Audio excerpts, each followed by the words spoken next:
Hello प्यारे बच्चों, देखिए आज 12th क्लास की फिजिक्स 9th चैप्टर और आज है लेक्चर नंबर 31।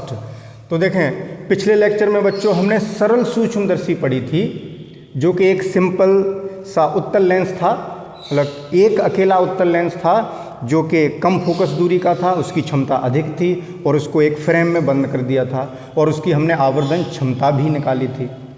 ठीक है बच्चों, तो हमने एक बात बताई थी कि लेंस की फोकस दूरी एक निश्चित सीमा तक ही कम की जा सकती है। ज़्यादा मोटा लेंस लेंगे तो उस बने हुए प्रतिबिंब में कई विकार उत्पन्न हो जाते हैं, विकृतियां उत्पन्न हो जाती हैं, जिनसे बचने के लिए हम उसकी फोकस दूरी को ज़्यादा कम नहीं कर सकते।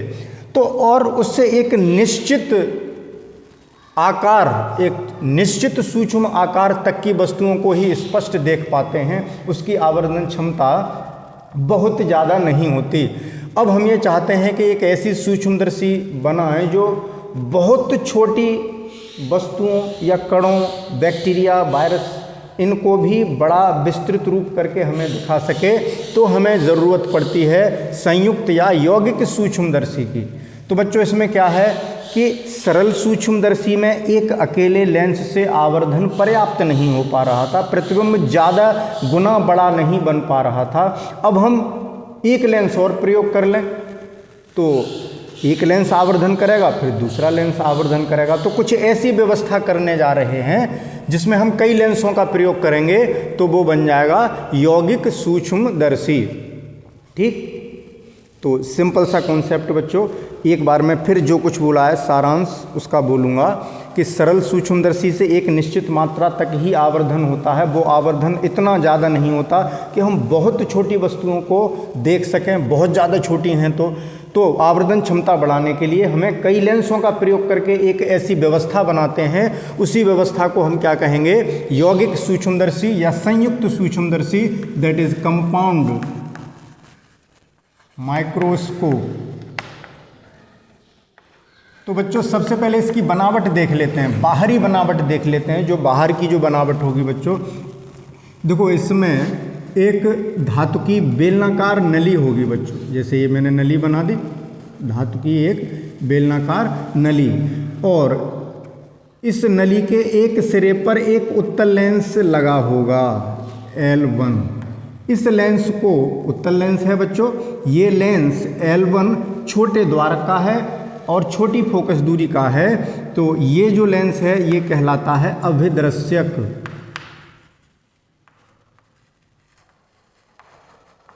अभिदृश्यक, ठीक, इस लेंस को हमने क्या नाम दिया है? अभिदृश्यक। ये वस्तु की ओर रखा जाता है। जिस वस्तु को हमें विस्तृत रूप में देखना है, बड़ा करके देखना है, उस साइड में रखा जाएगा, इसलिए इसको हमने अभिदृश्यक का नाम दिया है। इस नली के ऊपर एक अधिक व्यास की, इससे अधिक व्यास की एक नली और फिट रहती है।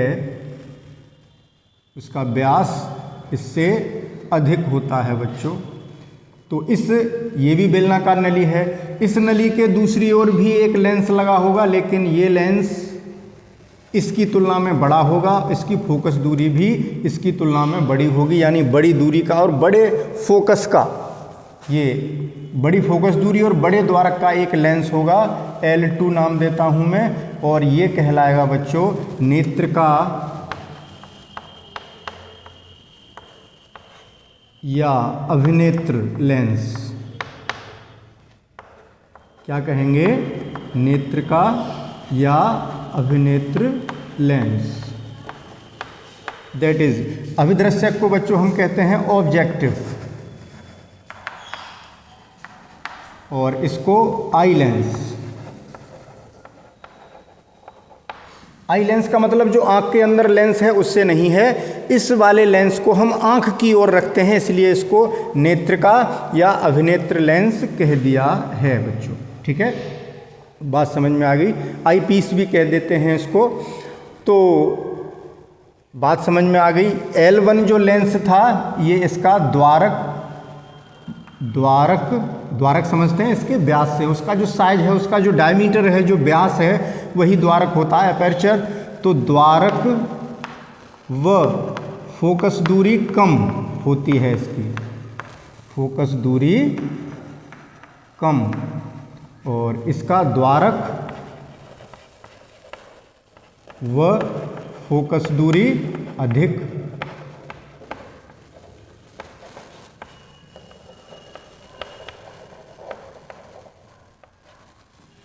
द्वारक व फोकस दूरी अधिक हो गई बच्चों इस लेंस की।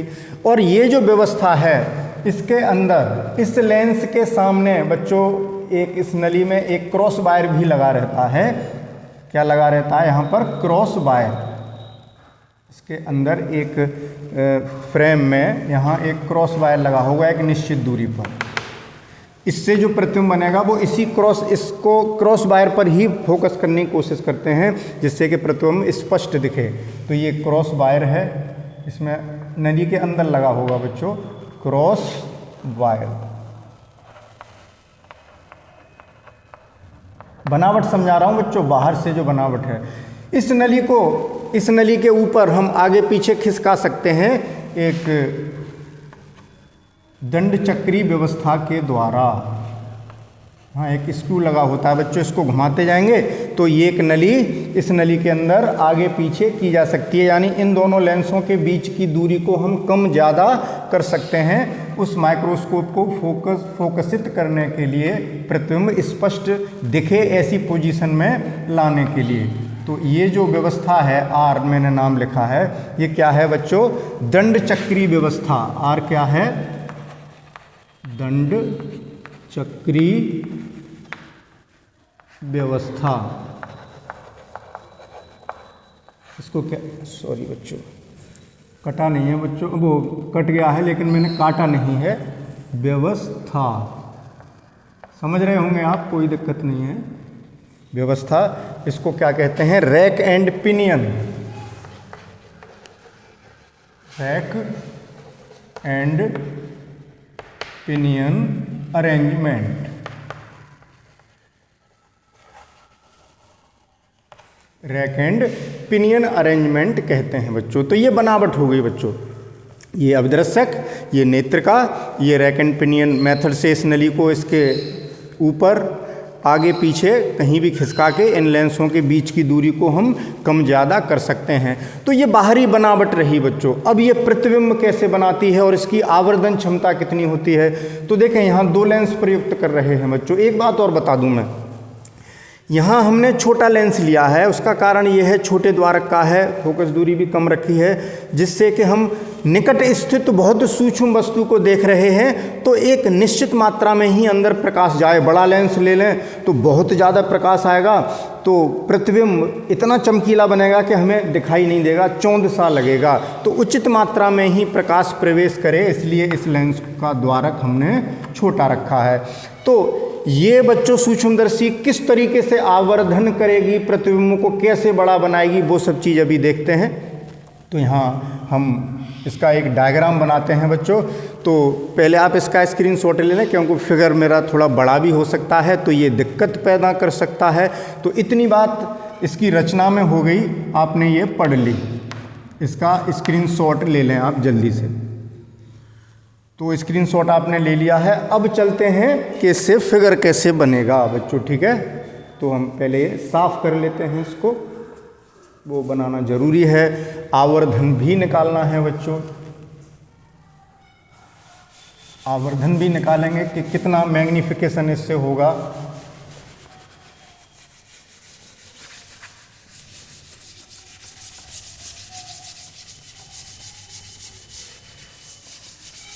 चलिए बच्चों, तो इसको थोड़ा सा मैं और साफ करता हूँ हल्का सा, जिससे कि आपको स्पष्ट दिखाई दे। 2 बार साफ करना पड़ता है बच्चों इसको। चलिए धीरे धीरे मन लगा के पढ़ते रहिए। तो देखें, अभी हमने इधर बनाया था छोटा लेंस और यहाँ बनाया था बड़ा लेंस। तो वस्तु की ओर जो रखते हैं वो छोटा लेंस रखते हैं। तो बच्चों देखो, एक फिगर बनाने के लिए हम एक काम करते हैं, एक सीधी लाइन खींच लेते हैं जो लेंसों की मुख्य अक्ष का काम करेगी। बोर्ड छोटा है बच्चों, बड़े बोर्ड पे पढ़ाते इस टॉपिक को तो और ज़्यादा क्लियर स्थिति सामने आ जाती। लेकिन चलिए बने रहिए। तो देखें, वस्तु की ओर हम क्या रखेंगे बच्चों, छोटा वाला लेंस।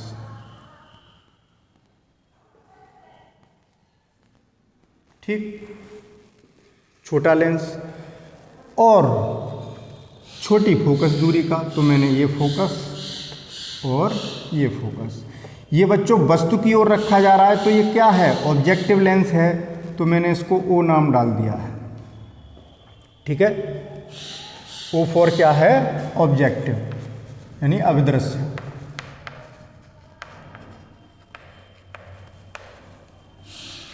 ध्यान से समझते जाना। ये फोकस ऑब्जेक्टिव का है, तो मैं इस फोकस को लिख देता हूं बच्चों FO1। F1 F2 दो फोकस होते हैं, ये FO2।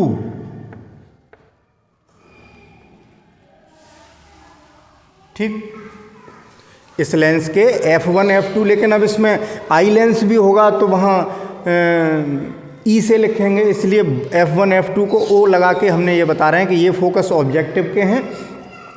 तो अगर हम वस्तु को बच्चों फोकस से परे रखते हैं, जैसे मैंने यहाँ वस्तु रख दी, वस्तु थोड़ी सी ज़्यादा बड़ी नहीं बनाऊंगा जिससे फिगर को आसानी से आप लोग देख सकें। ये वस्तु A B, ध्यान से समझना, यहीं सब कुछ सारा खेल यहीं सीखने को मिल जाएगा आपको, सारा यहीं समझ में आ जाएगा।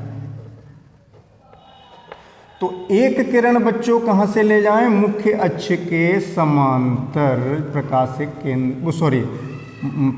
केंद्र से, जो कि हमने निकाल दी सीधी।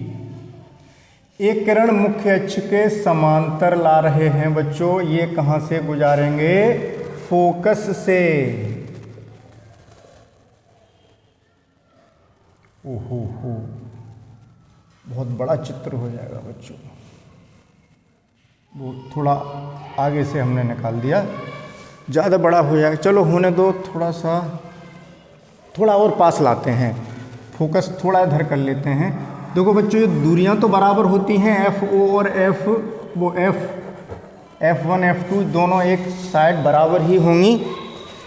तो बच्चों पैमाना तो है नहीं मेरे पास, थोड़ी सी लाइन। अब हुआ क्या कि बहुत आगे मिलेंगी, फिर पूरा फिगर नहीं बन पाएगा बच्चों, इसलिए मैं थोड़ा और पास फोकस मान लेता हूं इसका। ये ठीक, यहाँ पर कट हो गई बच्चों, तो यहाँ बन गया प्रतिबिंब। ये FO2 है बच्चों, ठीक है ना, तो ये बना प्रतिबिंब। वास्तविक बना है, उल्टा बना है। A1 B1 नाम दे देता हूँ, A1 B1। क्लियर बच्चों। अब देखें, ये प्रतिबिंब बना अभिदृश्य द्वारा। अब इधर रखेंगे हम, इधर हमारे पास एक लेंस और है बच्चों, जो क्या है, आँख की तरफ है। इसका द्वारक बड़ा है और फोकस दूरी भी बड़ी है। तो इस लेंस को इतना आगे पीछे खिसकाते हैं जिससे कि ये जो प्रतिबिंब है इसके फोकस के अंदर आ जाए, जैसे यहाँ ले आया। ठीक, तो इतनी ही दूरी पर इधर मुझे फोकस लेना होगा। तो ये बच्चों क्या हुआ, FE1, ऐसे ही इधर FE2। समझ रहे हैं। अब इसने जो प्रतिबिंब बनाया A1 B1, ये इस नेत्रिका के लिए, ये नेत्रिका है, that is E, eye lens. E क्या है, नेत्रिका या अभिनेत्र लेंस, आई लेंस। तो इसको E से रिप्रेजेंट कर दिया गया है। तो ये प्रतिबिंब इस नेत्रिका के लिए वस्तु का कार्य करेगा, और ये इसको हमने लेंस को इस पोजीशन में लाए हैं, इस लेंस को इस पोजीशन में ले आए हैं कि ये प्रतिबिंब इसके फोकस के और प्रकाशिक केंद्र के बीच रहे। तो ये इसके बीच में आ गया, तो ये इसका प्रतिबिंब बनाएगा। फिर तो एक किरण यहाँ से ले जाएंगे, एक किरण कहाँ से ले जाओगे बच्चों, प्रकाशिक केंद्र से, जो कि सीधी निकल जाएगी और इसको फोकस से ले जाएंगे बच्चों तो आगे फैलेंगी, इधर काटेंगी। तो मैं सुविधा के लिए आप थोड़ी सी चालाकी कर लेता हूँ। वैसे तो मुझे पहले आगे बढ़ानी चाहिए, लेकिन मुझे भाई फिगर की स्थिति भी देखनी है, जिससे कि मैं पहले ही सीधी बढ़ रही हैं तिरछी हो रही है बच्चों। क्या चलिए मान लो सीधी है, कर लेना भाई, पैमाना नहीं है मेरे पास। और मान लो कि ये किरण FO2 बच्चों ये है। अब प्रतिबिंब यहाँ आ रहा है, तो मैं ऐसा करता हूँ यहाँ कहीं बना लेता हूँ, ठीक है। चालाकी नहीं कर रहा हूँ बच्चों, मैं ये चाह रहा हूँ कि स्थिति स्पष्ट हो जाए। प्रतिबिंब कहीं भी बन सकता है बच्चों, यहाँ यहाँ यहाँ कहीं भी आ जाएगा। तो चित्र में ज़्यादा घिचपिच ना हो, तो मैं ये चाहूँगा कि प्रतिबिंब यहाँ बने, यहाँ काटें, तो इन लाइंस को फोकस से ही गुजारा। देखो वैसे भी वहीं काटना, अभी मैंने बनाया नहीं है, एक रफ आइडिया लिया है। देखिए एक किरण में ले गया, प्रकाशिक केंद्र से सीधी निकल गई, एक किरण में ले गया इसके फोकस से, वो भी सीधी निकल गई। तो आगे ये फैल रही हैं, आगे तो काटेंगी नहीं, तो ये पीछे बढ़ाने पर बच्चों यहाँ काटती हुई प्रतीत हो रही हैं। तो ये बन गया इसका अंतिम और आभासी प्रतिबिंब A'। इसको मैं क्या नाम दूँ बच्चों? फिगर में आपको दिख रहे हैं, ये बड़ा स्थिति वैसी हो गई। ये है A2 और ये B2, ध्यान रखना बच्चों। अब ये A2 है, तो ये प्रतिबिंब इस आँख से, यहाँ पर बच्चों हमारी आँख है इस लेंस के पास, वही आँख की तरफ ही तो रखा है इसको।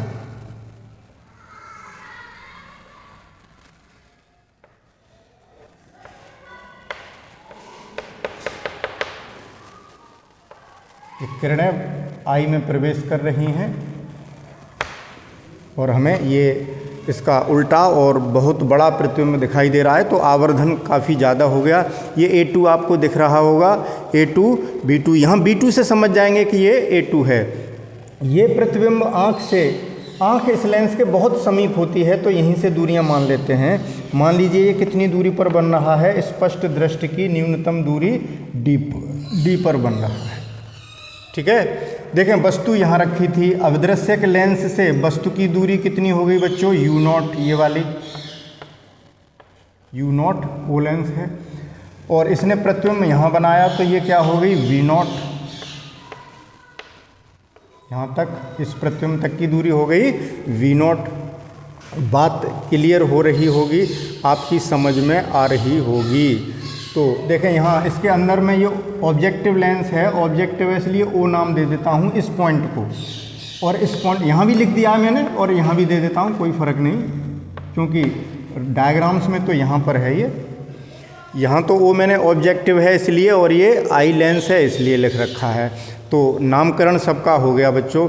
अब देखें अंतिम प्रतिबिंब द्वारा, ये है अंतिम प्रतिबिंब A2 B2, अंतिम प्रतिबिंब द्वारा आंख पर बना दर्शन कोण ये हुआ, जिसको हम बीटा कहेंगे, ठीक है बच्चों।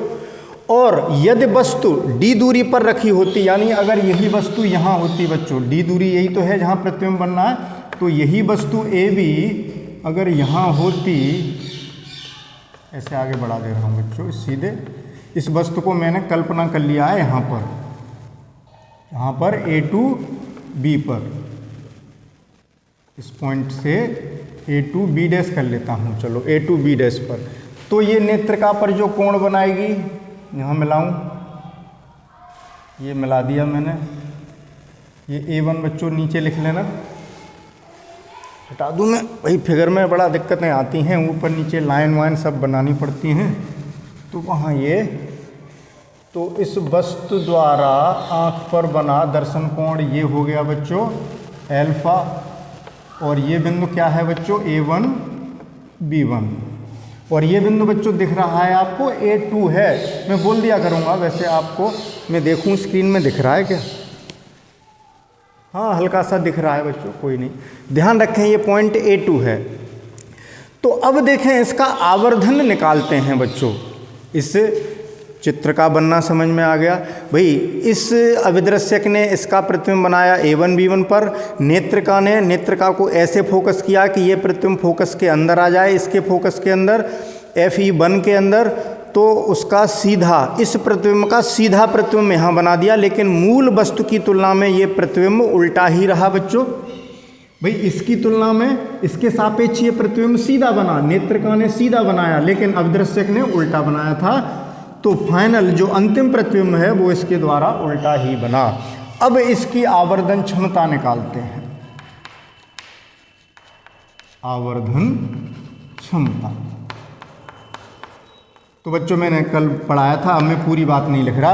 आवर्धन क्षमता m बराबर क्या बताई थी, अंतिम प्रतिबिंब द्वारा आंख पर बना दर्शन कोण दैट इज बीटा, अब मैं शॉर्ट में लिख रहा हूं, बटे वस्तु द्वारा आंख पर बना दर्शन कोण एल्फा, जबकि वस्तु कहाँ रखी हो, d दूरी पर। तो ये d दूरी पर वस्तु को उठा के मैंने यहाँ मान लिया है यहाँ, तो वो जो कोण बना है बच्चों वो कितना है, एल्फा ही बनाया है, ठीक है ना, ये एल्फा है।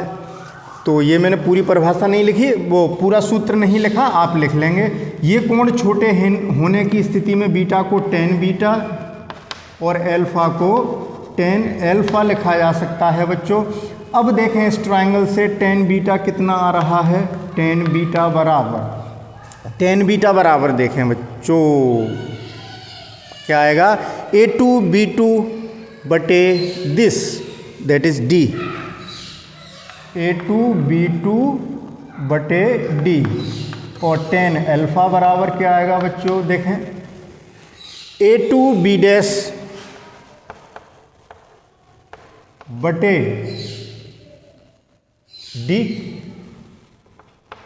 ये दूरी D है ना बच्चों इस ट्रायंगल में, ये मैंने नीचे दिखाई है, क्लियर। ये वैल्यूज मैं यहाँ पुट करूँ तो m बराबर क्या रह जाएगा बच्चों, ये ऊपर रखोगे D से D कट जाएंगे, A2B2 बटे A2B डैश, इतना तो अपने आप कर लोगे, बराबर। अब देखें जो A2B डैश है वो यही वस्तु को ही तो यहाँ रख दिया था, तो इसकी लंबाई इसी के बराबर है AB के, तो ये कितना है A2B2 बटे AB, क्लियर हो गई बात। अब हम A1 B1 से ऊपर नीचे गुणा भाग कर लेते हैं, तो इस लाइन को ऐसे भी लिखा जा सकता है कि A2B2 बटे A1 B1 गुणा A1 B1 बटे AB, तो m बराबर देखें बच्चों A2B2 अपॉन A1 B1 क्या है ये, A2B2 बटे A1 B1 ये प्रतिबिंब है, ये वस्तु है इस लेंस के लिए, तो प्रतिबिंब की लंबाई बटे वस्तु की लंबाई यही आवर्धन क्षमता होती है। तो ये आवर्धन क्षमता इस लेंस की हुई, यानी ये हो गई ME, किससे हो गई बच्चों, ये हमने एक सूत्र पढ़ाया है कि आवर्धन m बराबर I अपॉन O, प्रतिबिंब की लंबाई बटे वस्तु की लंबाई। तो इस लेंस के लिए प्रतिबिंब ये है दैट इज A2B2 बटे वस्तु ये है दैट इज A1 B1, वही तो है A2B2 बटे A1 B1। तो ये एक तरीके से किसका सूत्र है, इसके आवर्धन का, इनटू इसको देखें A1 B1 इस लेंस के लिए प्रतिबिंब है बटे AB, और ये AB इस लेंस के लिए वस्तु है, यानी प्रतिबिंब की लंबाई बटे वस्तु की लंबाई, यानी अभिदृश्यक की आवर्धन क्षमता डेट इज MO। ये हो गई क्वेश्चन नंबर फर्स्ट। अब इनकी अलग अलग आवर्धन क्षमता निकालते हैं, यहाँ पर वैल्यू पुट करते हैं बच्चों, तो हमें एक्सप्रेशन मिल जाएगा। तो चलें आगे, इस फिगर को बने रहने देते हैं, ये हटा लेते हैं जिससे कि पर्याप्त हमें जगह मिल जाए, इन्हें हटा देते हैं। हाँ स्क्रीनशॉट ले लें भाई, मैं ध्यान नहीं रहा, स्क्रीनशॉट ले लिया होगा बच्चों। अब चलते हैं आगे, हाँ ये तो हटाना ही नहीं है, क्या हटा लेते हैं, इसको ऊपर लिख लेंगे। अभी मैं आपके सामने लिख देता हूँ, ये क्वेश्चन आई है बच्चों m बराबर MO into ME, question number first. मैंने ये पहले लिख दिया, इसको बाद में लिख दिया, कोई फ़र्क नहीं। तो देखें फिगर को तो अभी नहीं हटाएंगे, इससे तो अभी बहुत सारा काम लेना है बच्चों, बोर्ड को साफ कर लेते हैं।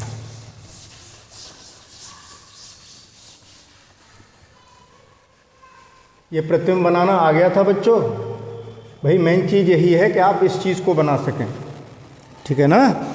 तो देखें एम ओ निकालना है, यानी इस अभिदृश्यक का आवर्धन एम ओ बराबर, अभी मैंने लिखा एम बराबर आई बटे ओ होता है बच्चों, और बराबर कितना होता है वी अपॉन यू।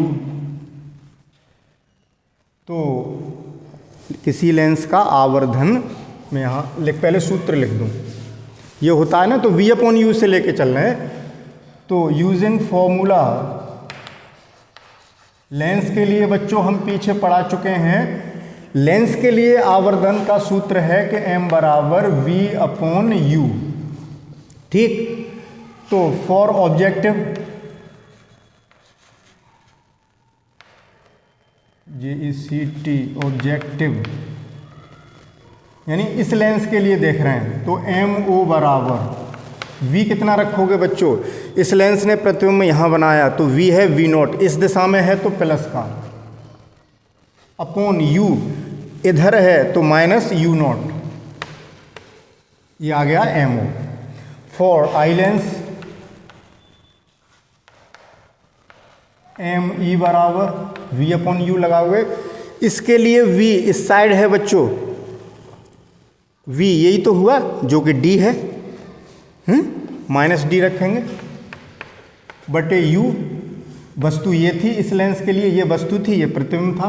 वो दूरी कितनी है बच्चों, यहाँ लिखी नहीं हमने, ये कितनी दूर है, ये दूरी मान लेते हैं UE होगी वस्तु की दूरी, इसके लिए वस्तु है, इस लेंस से वस्तु की दूरी हो गई ये UE, वो भी इस दिशा में है तो माइनस UE,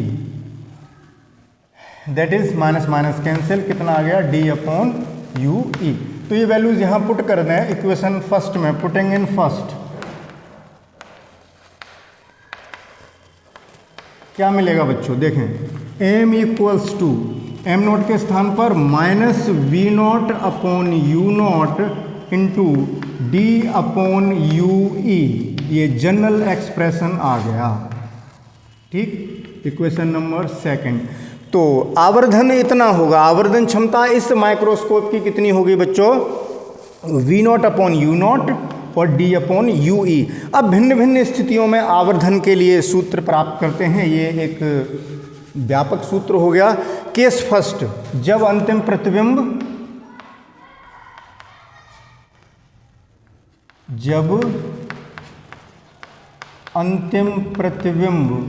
समझ गए होंगे आप, कल भी किया था, जब अंतिम प्रतिबिंब स्पष्ट दृष्टि की न्यूनतम दूरी, मैंने लिखा नहीं है, आप पूरी बात लिखेंगे, डी पर बनता है, वही बनाया है। ये जो अंतिम प्रतिबिंब है बच्चों हमने डी दूरी पर ही बनाया है, ठीक है ना, बात समझ रहे हैं। तो इसलिए इसी फिगर्स को देखते हुए अगर हम UE इस लेंस की बात करें, किसकी, नेत्रिका की, कौन सा सूत्र लगाएं, lens formula 1/v minus 1/u बराबर 1/f से, इस लेंस की बात कर रहा हूं बच्चों, ठीक है ना, नेत्रिका के लिए।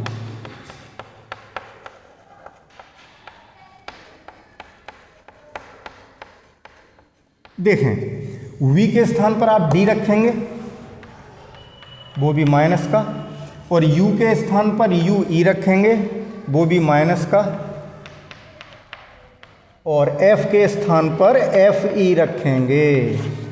ऑब्जेक्टिव लेंस की फोकस दूरी हमने मान ली FO और इसकी फोकस दूरी मान ली FE। तो देखें यहाँ वैल्यू पुट कीजिए, 1/b that is minus 1/d, और ये प्लस का हो गया 1/UE बराबर 1/FE। तो 1/UE बराबर आ गया 1/UE बराबर 1/d प्लस 1/FE। डी का दोनों ओर बच्चों मल्टीप्लाई कर दें तो D/UE बराबर कितना आ गया, D/UE बराबर D/D, डी का मल्टीप्लाई कर रहे हैं 1 प्लस D/FE। ये D/UE की वैल्यू यहाँ पुट कर दें समीकरण 2 में रखने पर, समीकरण 2 में रखने पर बच्चों आप लोग एक काम करें, इसका स्क्रीनशॉट ले लें, वैल्यू यहाँ पुट करेंगे, मैं ऊपर से हटाता हूँ। स्क्रीनशॉट जल्दी से लीजिए। स्क्रीनशॉट ले लिया होगा, इसकी अब कोई आवश्यकता नहीं, इसको तो बना रहने देंगे। ये वैल्यू हमने नोट कर ली हैं, ये वैल्यू पुट करनी है वो मैं यहाँ बनी रहने देता हूँ, क्योंकि आपको भी ये वैल्यू हमें दिखानी भी है कि कहाँ से रखी जा रही है। तो देखें, साफ कर लें बच्चों थोड़ा सा,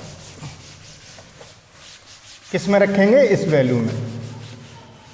समीकरण 2 में रखने पर लिख दिया है, तो यहाँ आपको वैल्यू पुट करके दिखाते हैं बच्चों। तो m बराबर कितना आ गया, ये तो जनरल एक्सप्रेशन था ही, -v0 अपॉन u0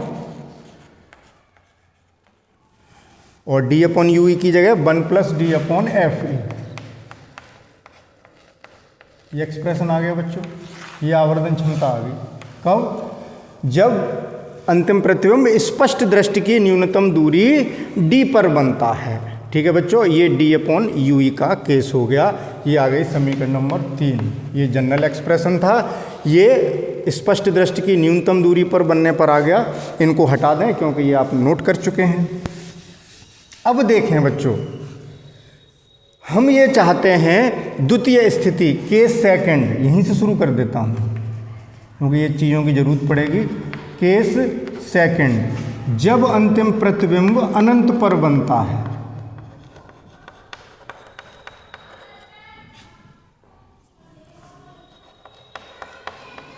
अंतिम प्रतिबिंब कहाँ बन रहा है, अनंत पर।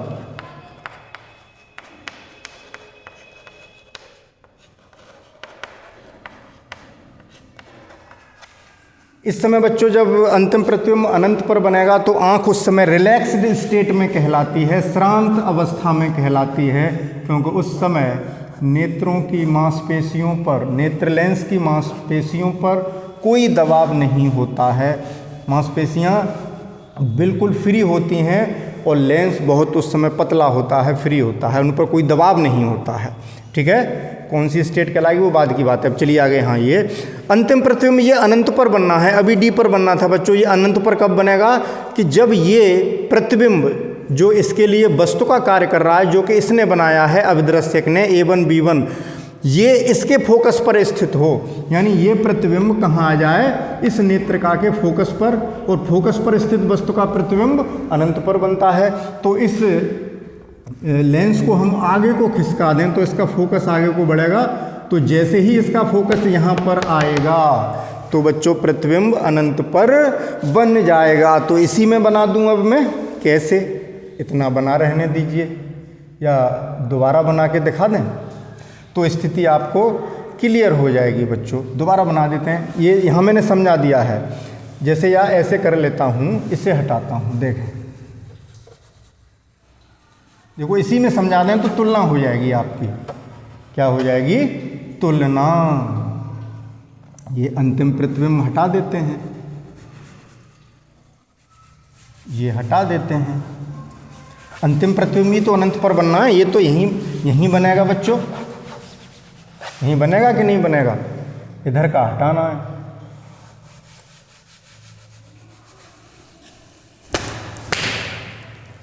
अभी समझना बच्चों, इसी में समझाऊंगा मैं, जिससे तुलना हो जाएगी।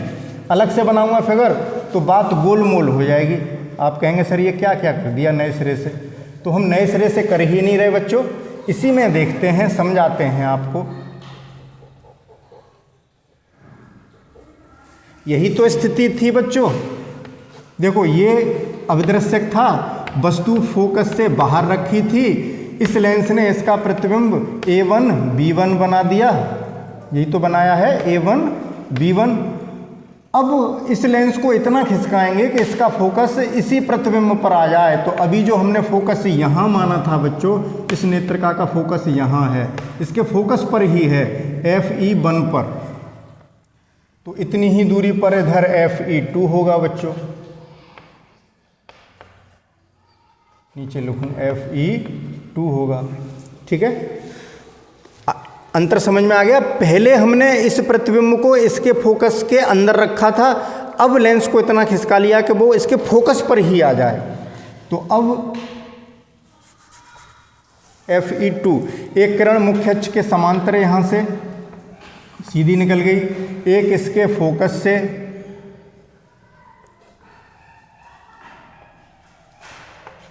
तो ये समांतर हो गई बच्चों, ये कहीं नहीं मिल रही, आगे बढ़ाने पर पैरेलल हो रही हैं, कहाँ काट जाएंगी, अनंत पर काट जाएंगी, समांतर जा रही हैं एट इन्फिनिटी। तो अब देखें बच्चों, ये दूरी तो u0 है और ये दूरी आपकी v0 है यहाँ तक की, प्रतिबिंब तक की, और जो ue था बच्चों, ये ue जो ue था, अब ये वस्तु इसके फोकस पर ही है, तो यही इसका फोकस दूरी है, फोकल लेंथ है, इसका फोकस दूरी है। तो इस सूत्र में ue की जगह क्या रख दें, fe। जब अंतिम प्रतिबिंब अनंत पर कब बन रहा है, जब ue fe हो, यानी इसके फोकस पर हो। तो ue बराबर fe रखने पर इसमें क्या मिल जाएगा, m बराबर minus v0 upon u0 d upon fe। ये इन्फिनिटी होने पर, ये कौन सी स्टेट है, रिलैक्स्ड स्टेट,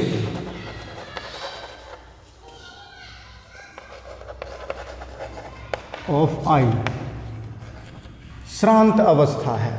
ठीक है बच्चों, तो ये केस सेकंड का भी फिगर आप बना लेंगे।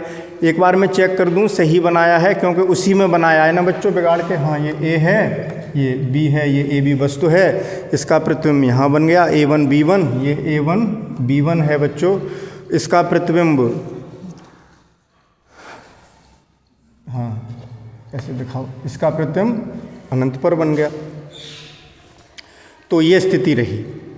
तो इस स्थिति में बच्चों ये पूछा जाए नेत्रिका की लंबाई बताओ, वो पहले वाली स्थिति में रह गया बच्चों बताने को, ये इसमें लंबाई कितनी होगी। लंबाई का अर्थ होता है दोनों लेंस के बीच की दूरी कितनी है। तो सूक्ष्मदर्शी की इस स्थिति में जो लंबाई है वो कितनी होगी, यहाँ लिख देता हूँ, आप लोग लिख लेना बच्चों। ये हटा दें, ये केस पहले वाले केस में लिखने को रह गई, वो अभी समझा दूंगा मैं। सूक्ष्मदर्शी की लंबाई कब, ये इस केस की बात हो रही है बच्चों, जब अंतिम प्रतिबिंब अनंत पर बनना है।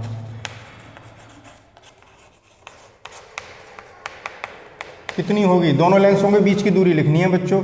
तो b0 प्लस ये कितना है fe, b0 प्लस fe।